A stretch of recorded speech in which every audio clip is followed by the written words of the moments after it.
Islamic media TV কোরআন হাদিসের কথা বলে। এক্ষেত্রে আমরা বলবো যে কেউ যদি স্বপ্নে রশি দেখে, স্বপ্নে যদি সে রশি দেখে তাহলে এটা গুড সাইন। এটা কেমন যেন আল্লাহর সাথে একটা প্রতিশ্রুতির সাথে সম্পৃক্ত, কারণ আল্লাহ তাআলা কোরআনে ইরশাদ করেছেন ওয়াতাসিমু বিহাবলিল্লাহি জামিআ। আরবিতে রশি আরবি হচ্ছে হাবল, মানে ওয়াতাসিমু বিহাবলিল্লাহি জামিআ, তোমরা আল্লাহর রজ্জু বা রশিকে আঁকড়ে ধরো। তাহলে রশি দেখা মানে এখানে আমরা আল্লাহর ওয়াদাগুলো যেন পূরণ করি, আল্লাহর আনুগত্য যেন আমরা প্রপারলি করতে পারি, এটা ইঙ্গিত করছে। এরপর স্বপ্নে যদি আমরা কাক দেখি, এটা সাধারণত একটা নেগেটিভ সাইন বহন করে, কারণ কাককে আল্লাহ রাসূল সাল্লাল্লাহু আলাইহি ওয়াসাল্লাম ফাসিক বা ফুয়াইসিক বলেছেন। সো আমরা যদি স্বপ্নে কাক দেখি, এটাকে আমরা পজিটিভ কোনো সাইন মনে না করে নেগেটিভ সাইন মনে করতে পারি। তৃতীয়ত, আমরা যদি স্বপ্নে লম্বা কাপড় দেখি, এটা গুড সাইন। কারো গায়ে যদি লম্বা জামা থাকে তাহলে এটা গুড সাইন, আর খাটো জামা থাকলে সাধারণত এটা নেগেটিভ সাইন।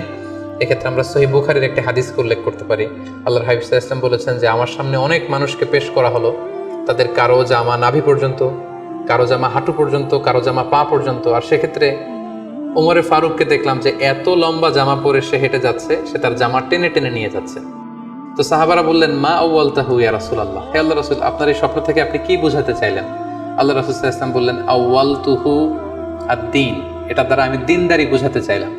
অর্থাৎ যার জামা লম্বা তার মানে তার তাকওয়া বেশি বা তার দ্বীনদারি বেশি। আর স্বপ্নে যদি কারো জামা খুব ছোট খাটো বা জামাহীন অবস্থায় কাউকে দেখা হয়, এটা সাধারণত তার দ্বীনদারি কমে যাচ্ছে বা তার তাকওয়া is decreasing day after day, এটার একটা সাইন বহন করে। পাশাপাশি দুধ, স্বপ্নে যদি কেউ দেখে সে দুধ খাচ্ছে, এটা একটা ভালো সাইন। স্বপ্নে দুধ খেতে যদি দেখা হয় তাহলে তার জ্ঞান বৃদ্ধি পাবে বলে এটা একটা সাইন বা আলামত বহন করে। সেক্ষেত্রেও আমরা বুখারীর একটা হাদিস উল্লেখ করতে পারি, যেখানে আল্লাহ রাসূল সাল্লাল্লাহু আলাইহি ওয়াসাল্লাম একটা স্বপ্নের কথা সাহাবাদেরকে শেয়ার করছিলেন। তিনি বললেন যে আমাকে এক বাটি দুধ দেয়া হলো, আমি সেখান থেকে দুধ খেলাম, তারপর দেখলাম যে আমার আঙ্গুল থেকে দুধ বের হচ্ছে, আর সেখানে যে অবশিষ্ট দুধ রয়ে গেল সেটা আমি ওমরে ফারুকের মুখে দিলাম। ওমরে ফারুক সেই অবশিষ্ট দুধটা খেলো। এই স্বপ্নের কথা শুনে সাহাবারা বললেন, মা আউয়ালতা বিহি ইয়া রাসূলুল্লাহ, হে আল্লাহর রাসূল, এটা দিয়ে আপনি কি ব্যাখ্যা করলেন? ফামা আউয়ালতাহু ইয়া রাসূলুল্লাহ, আল্লাহ রাসূল সাল্লাল্লাহু আলাইহি ওয়াসাল্লাম বললেন, আল ইলম, এটা দিয়ে আমি জ্ঞানের ব্যাখ্যা করেছি। অর্থাৎ দুধ হচ্ছে জ্ঞানের প্রতীক। দুনিয়াতেও তো আমরা দেখি যে দুধ হচ্ছে সুষম একটা খাবার, খাদ্যের পুষ্টিগুণের 6টি গুণাগুণ দুধের মধ্যে পাওয়া যায়। সো কেউ যদি স্বপ্নে দেখেন যে তিনি দুধ পান করছেন, আশা করা যায় এটা তার জন্য ভালো সাইন, তার জ্ঞান বাড়বে বলে আমরা ধারণা করতে পারি। এবার স্বপ্নে যদি কেউ দেখে যে সে আজান দিচ্ছে, এটাও ভালো সাইন। স্বপ্নে আজান দেয়া, এটা সাইন হচ্ছে সে হয়তো অচিরেই হজ করতে যাবে। হজের সাথে আজানের কি সম্পর্ক? এর কারণ হচ্ছে সূরা হজ্জে আল্লাহ তাআলা সাইয়েদনা ইব্রাহিম আলাইহিস সালামকে যখন বলেছিলেন যে তুমি হজ শুরু করো, তখন তিনি বলেছিলেন, ইব্রাহিম তুমি আজান দাও, ওয়া আযযিন ফিন নাসি বিল হজ ইয়াতুকা রিজালা ওয়া আলা কুল্লি দামিরি ইয়াতিনা মিন কুল্লি ফাজ্জিন আমিক। অর্থাৎ হে ইব্রাহিম তুমি আজান দাও। ইব্রাহিম আলাইহিস সালাম বললেন, কোথায় আজান দিব? চারদিকে তো মরুভূমি। আল্লাহ তাআলা বললেন, ইব্রাহিম তুমি আজান দাও, এই আজানের আওয়াজ বা শব্দ পৃথিবীর সবার কানে আমি পৌঁছে দেব। তো সাইয়েদনা ইব্রাহিম আলাইহিস সালাম তখন হজের আজান দিলেন বা ঘোষণা দিলেন। আজান শব্দের অর্থ হচ্ছে অ্যানাউন্স, টু অ্যানাউন্স, মানে ঘোষণা দেয়া।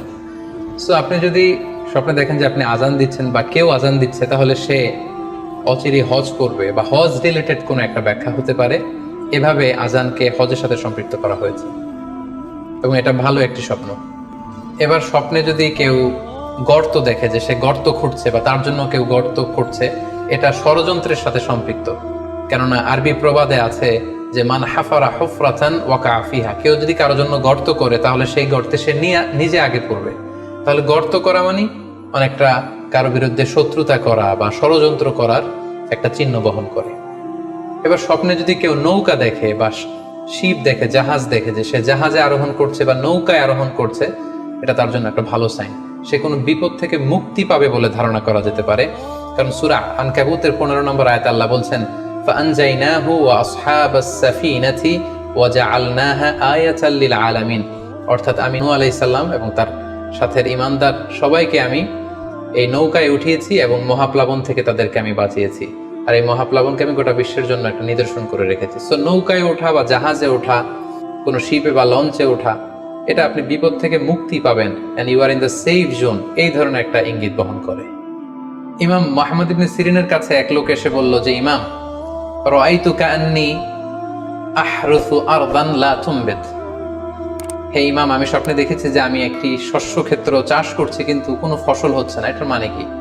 তিনি ব্যাখ্যা করে দিলেন, আনতা তা'জিলু আন ইমরাতিক, অচিরেই হয়তো তোমার স্ত্রীর সাথে তোমার সেপারেশন হয়ে যেতে পারে। কারণ কোরআনে স্ত্রীকে শস্য ক্ষেত্রের সাথে তুলনা করা হয়েছে মেটাফরিক্যালি। সূরা বাকারার 223 নম্বর আয়াতে আল্লাহ বলছেন, নিসাউকুম হারসুল লাকুম ফাআতু হারসাকুম আন্না শি'তুম। অর্থাৎ তোমাদের স্ত্রীরা হচ্ছে তোমাদের শস্য ক্ষেতের মতো, তোমরা যেভাবে খুশি এই শস্য ক্ষেত্রটাকে সুন্দরভাবে চাষাবাদ করতে পারো।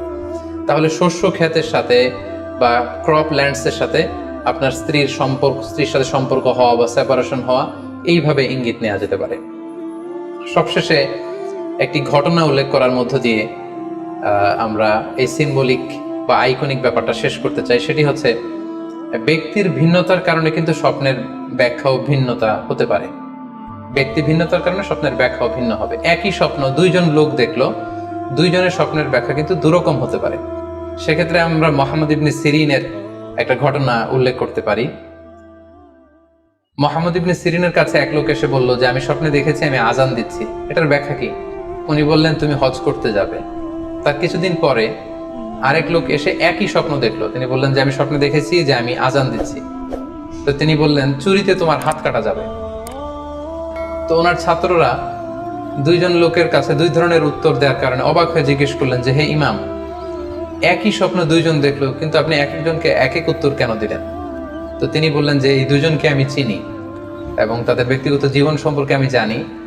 সো তাদের জীবন আচরণ, তাদের ব্যক্তিত্বের কারণে আমি দুই ধরনের ব্যাখ্যা করেছি। প্রথম জনের ব্যাখ্যা করেছি আমি সূরা হজের আলোকে, কারণ সূরা হজে আল্লাহ ইব্রাহিম আলাইহিস সালামকে বলেছেন, ওয়াযিন ফিন-নাসি বিল হজ, তুমি মানুষের মাঝে হজের জন্য আজান দাও, ঘোষণা দাও। সো সেই লোকটি আজান দিয়েছে, তার মানে আশা করা যায় সে হজে যাবে। আর দ্বিতীয় লোকটির স্বপ্নের ব্যাখ্যা আমি করেছি সূরা ইউসুফের আলোকে।